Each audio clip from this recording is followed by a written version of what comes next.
Personas nacidas antes del 2000, ¿qué habilidad tienen que ya nadie usa?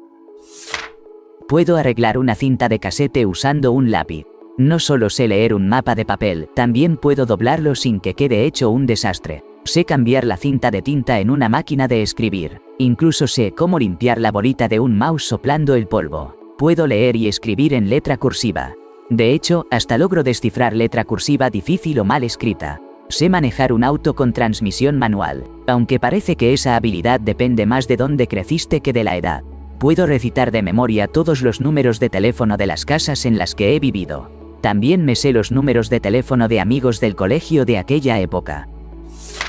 Tengo el paquete completo de niño de los años 70. Experto en ajustar las antenas de conejo para televisión, certificación avanzada. Apuntador de antenas giratorias en el techo en casa de los abuelos, control remoto humano de la televisión. El reproductor de video y el equipo de sonido, ¿puedes ponerlo en el canal 4, porfa? Navegador de viajes en carretera y doblador oficial de mapas. Las normas para doblarlos eran: más o menos se intentó marcador de teléfonos de disco giratorio hasta marcando con golpecitos en el gancho, descifrador de caligrafía cursiva, aunque tal vez no suficiente para escribir, la liberador de atascos en máquinas de escribir manuales, usuario de computadoras de texto sin interfaz gráfica ni mouse, reemplazador de tubos de vacío quemados, rebobinador de cintas casete usando un lápiz. Así de preparado estaba para sobrevivir en esa era.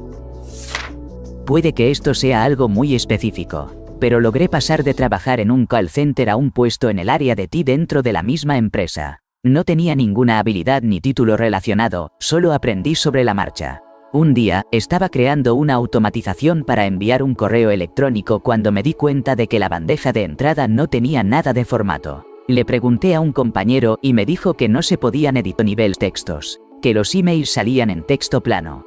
Pero, amigos míos, yo soy de la era MySpace, Fotolog y Tumblr.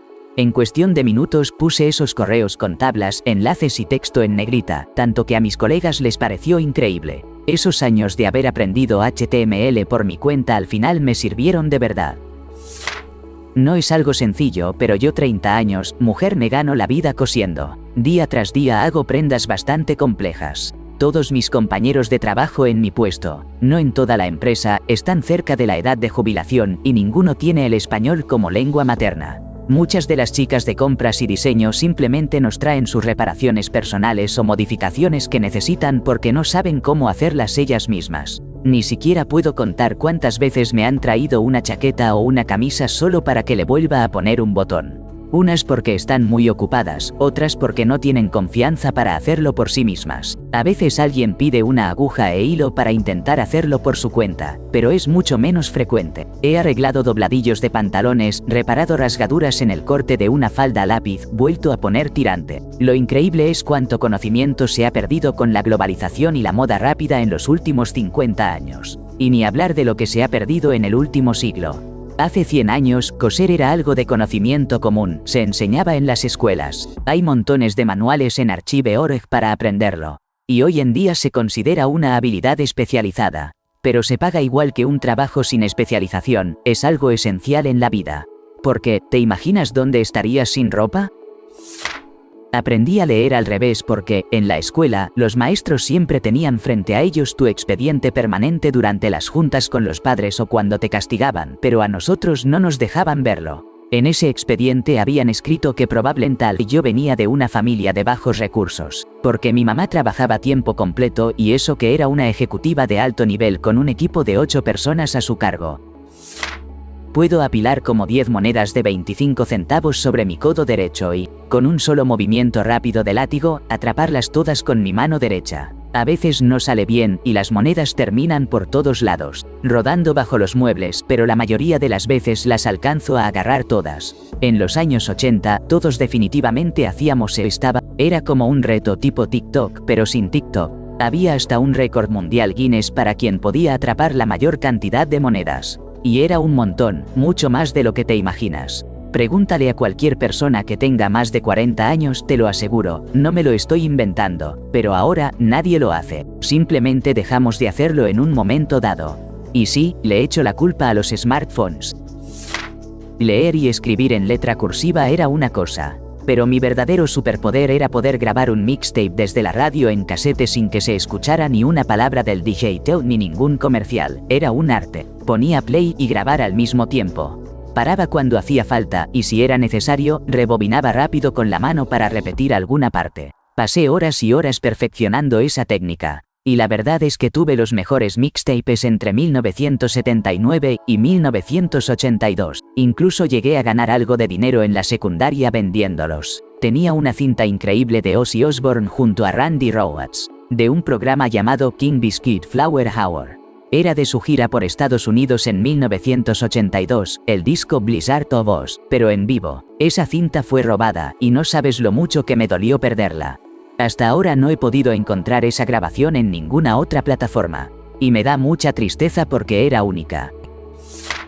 En los primeros años de la década del 2000, justo entre los ciclos escolares de la universidad, tuve un trabajo bastante particular. Trabajaba para un gran periódico haciendo mapas con rutas de reparto. Era un trabajo monótono, sí, pero a la vez tenía su gracia. Pasaba las horas manejando por distintos vecindarios, muchos de ellos nuevos o que ni siquiera aparecían en los mapas oficiales de la ciudad. Mi misión era encontrar la ruta más eficiente para entregar los periódicos, girar a la derecha en este punto, dar vuelta en U allá, evitar a ese perro bravo en aquella casa. Debo haber trazado más de 160 kilómetros de rutas y, con el tiempo, desarrollé una habilidad increíble para planear las rutas de conducción y a pie de la manera más rápida y práctica posible. Además, terminé conociendo hasta el último rincón residencial de varios pueblos medianos del país. Pero bueno, ese trabajo y esa habilidad quedaron totalmente obsoletos por dos razones. La entrega de periódicos en casa prácticamente desapareció. Por supuesto, llegó Google Maps para hacernos la vida mucho más fácil. Saber usar y hacer investigaciones con enciclopedias. Mi maestra de cuarto grado estaba completamente segura de que Internet nunca iba a reemplazar a los libros. Así que nos lo dejó bien grabado. Saber investigar sin Google, utilizando índices de biblioteca, el teclado T9. Leer y escribir en letra cursiva. Mi maestra de tercer grado estaba convencida de que tendríamos que escribir nuestros trabajos en cursiva en la secundaria y la universidad.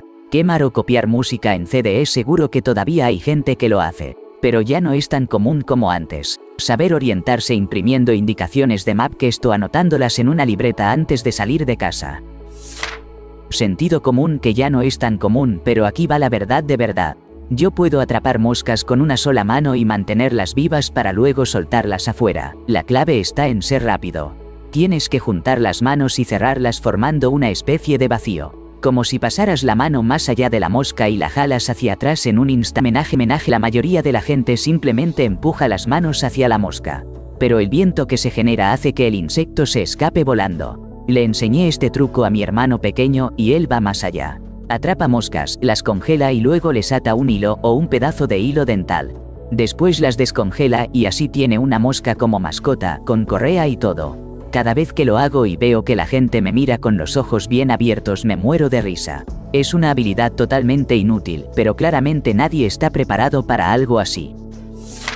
Moverme de un lugar a otro sin usar GPS y poder orientarme solo con el sol para saber hacia dónde voy, eso era todo un arte. Pero también tenía que ser súper astuto en la secundaria. Todas las mamás de mis amigos se juntaban a almorzar para asegurarse de que tuviéramos las mismas reglas y así mantenernos seguros. Lo que acordaron fue que el toque de queda era a la medianoche, y que debíamos llamar desde el teléfono fijo de la casa de nuestro amigo justo a esa hora para demostrar que estábamos ahí y cumplíamos el toque. Así que nosotros nos poníamos muy creativos. A eso de las 11:45 nos salíamos de la fiesta. Llegábamos justo frente a la casa, pasábamos entre todos el teléfono inalámbrico para que cada uno llamara a sus papás y apareciera la llamada en el identificador. Luego, volvíamos a la fiesta como si nada. Todo un plan maestro, bien calculado y bastante diabólico. Tengo una historia divertida, aunque no sé si todavía funcione, hace tiempo que no lo intento. Resulta que puedo hacer llamadas desde un teléfono fijo que ni siquiera tiene botones ni disco para marcar. Es verdad. En los teléfonos antiguos con disco, la forma en que funcionaban era la siguiente. Cuando girabas el disco hasta un número y lo soltabas, el disco regresaba al 0 haciendo clics que correspondían a ese número. Por ejemplo, si marcabas el 5, hacía 5 clics mientras el disco volvía.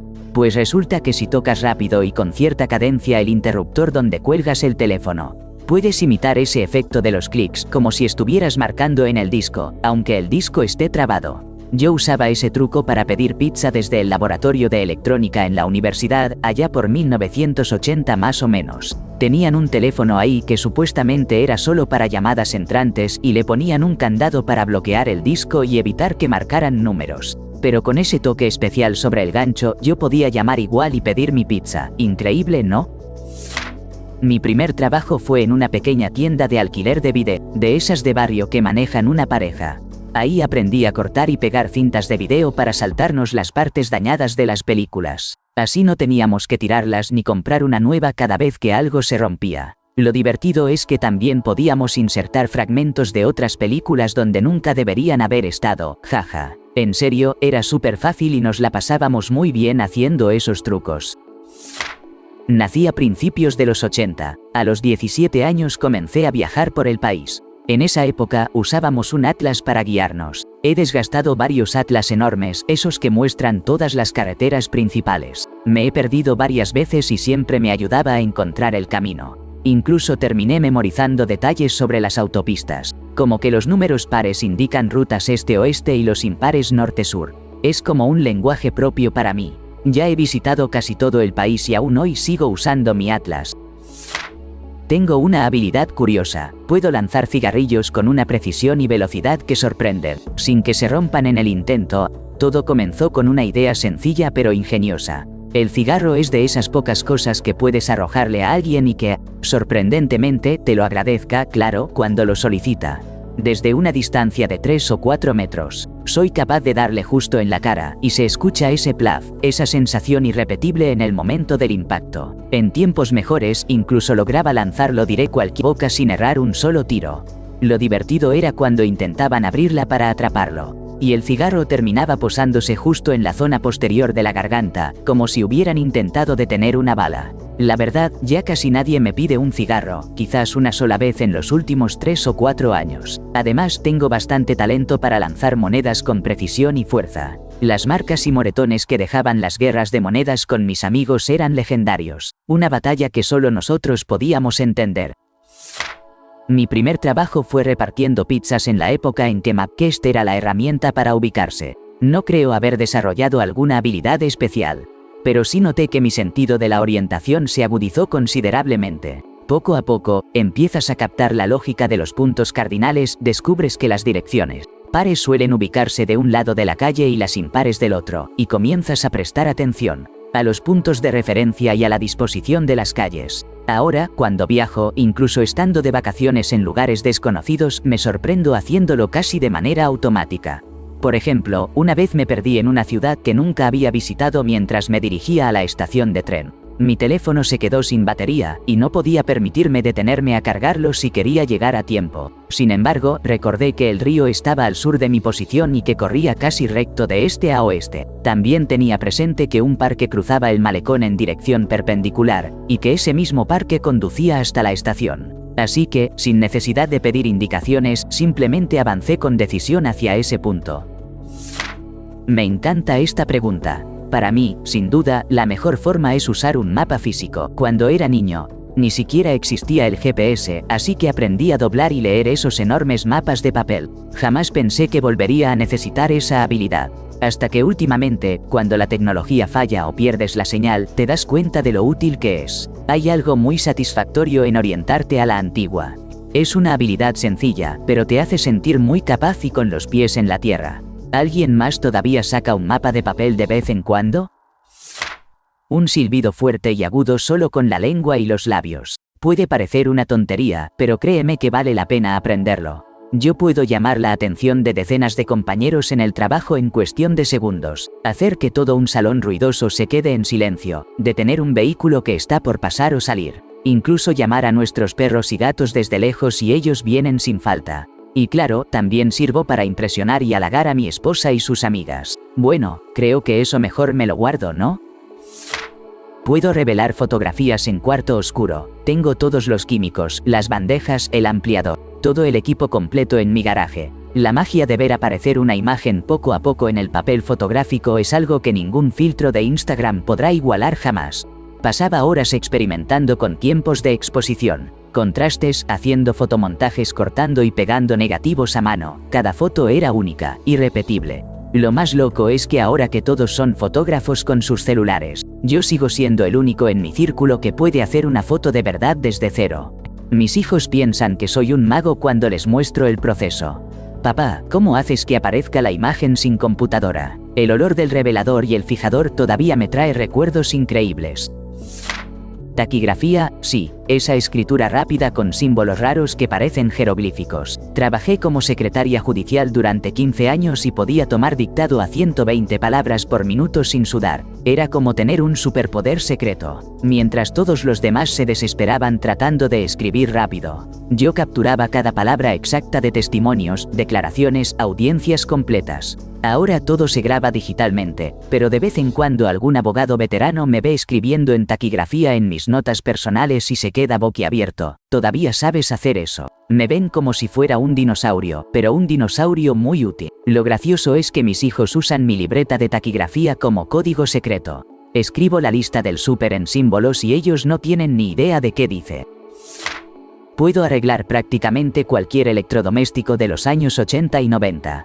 Licuadoras, televisores, radios, videocaseteras, equipos de sonido, lo que sea. Mi papá tenía un taller de reparaciones y crecí desmontando aparatos. En esa época todo estaba hecho para durar y para ser reparado. Los esquemas venían pegados dentro de las tapas. Los repuestos se conseguían fácil y con un multímetro y soldador podías revivir cualquier cosa. Ahora la gente tira una licuadora porque ya no sirve y cuando la reviso solo necesita un fusible de 50 centavos o limpiar los contactos. Pero claro, es más barato comprar una nueva en Mercado Libre que encontrar a alguien que la repare. Tengo un garaje lleno de chatarra que mi esposa quiere que tire, pero para mí son tesoros. Cada aparato tiene una historia y probablemente solo necesite 20 minutos de cariño para volver a funcionar.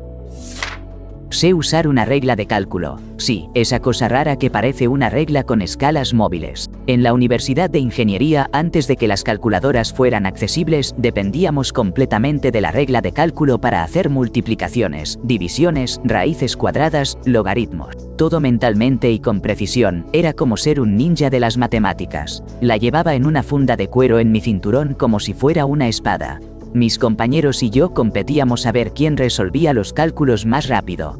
Podías distinguir a un ingeniero de lejos solo por el sonido característico de las escalas deslizándose. Ahora cuando saco mi regla de cálculo vintage en reuniones de trabajo, los jóvenes ingenieros me miran como si acabara de sacar un ábaco.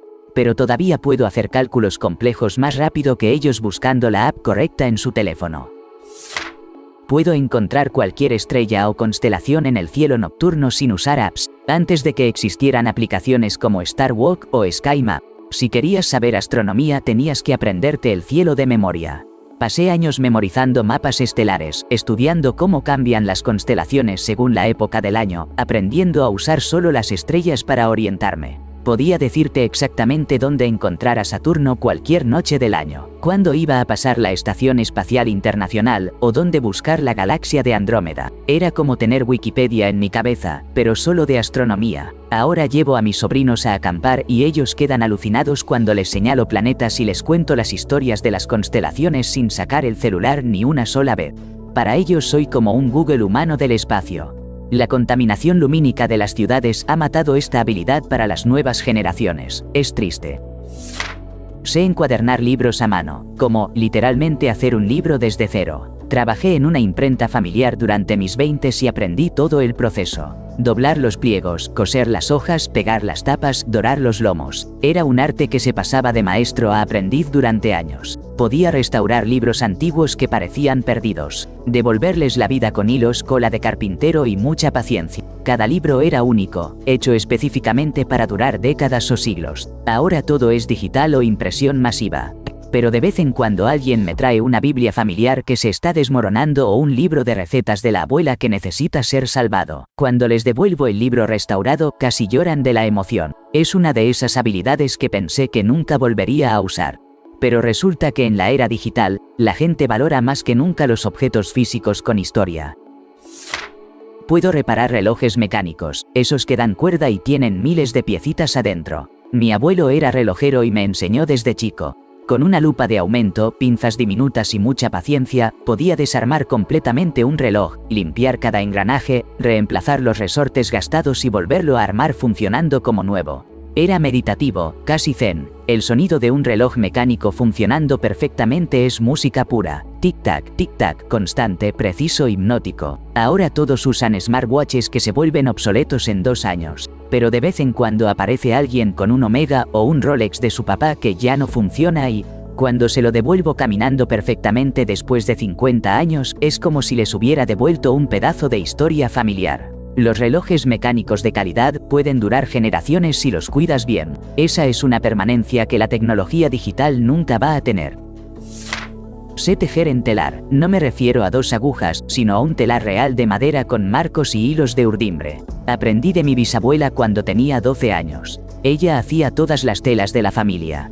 Mantas, cortinas, tapetes, incluso telas para hacer ropa. Era autosuficiencia total. El proceso es hipnótico. Pasar la lanzadera entre los hilos, cambiar los marcos, apretar la trama. Poco a poco va apareciendo la tela que diseñaste en tu mente. Podías crear patrones complejos, mezclar colores, controlar cada centímetro del resultado final. Tengo el telar de mi bisabuela en mi casa y a veces, cuando el mundo se siente demasiado rápido y digital, me siento ahí por horas creando algo real con mis manos. Mis vecinos piensan que estoy loca, pero hay algo profundamente satisfactorio en crear tela desde hilos sueltos. Fast Fashion y Amazon han matado completamente esta conexión con cómo se hacen realmente las cosas que usamos.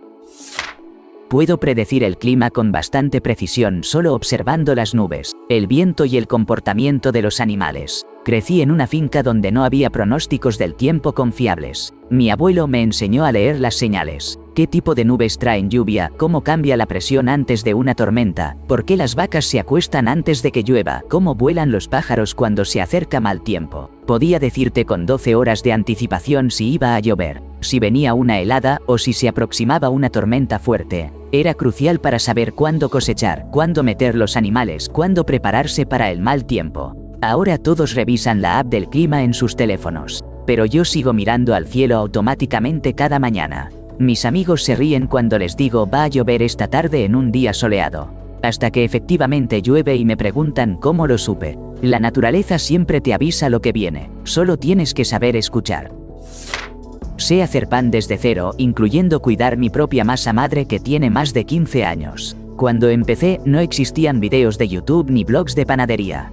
Solo tenía un libro viejo de cocina de mi abuela y mucha determinación. Fracasé cientos de veces antes de entender cómo funciona realmente la fermentación, cómo se comporta la masa, qué sonido hace cuando está lista. Mi masa madre es como una mascota que requiere cuidado diario. La alimento, la mantengo a la temperatura correcta, conozco su olor y su consistencia en cada etapa. Ha sobrevivido mudanzas, vacaciones, incluso un corte de luz de una semana. Ahora que todo el mundo se volvió panadero durante la pandemia, es gracioso ver cómo luchan con conceptos básicos que para mí son segunda naturaleza. El pan artesanal real requiere tiempo, paciencia y conexión con el proceso que no se puede aprender en un tutorial de 10 minutos. Cuando le doy una hogaza recién salida del horno a alguien que solo conoce el pan de supermercado, su cara de asombro no tiene precio.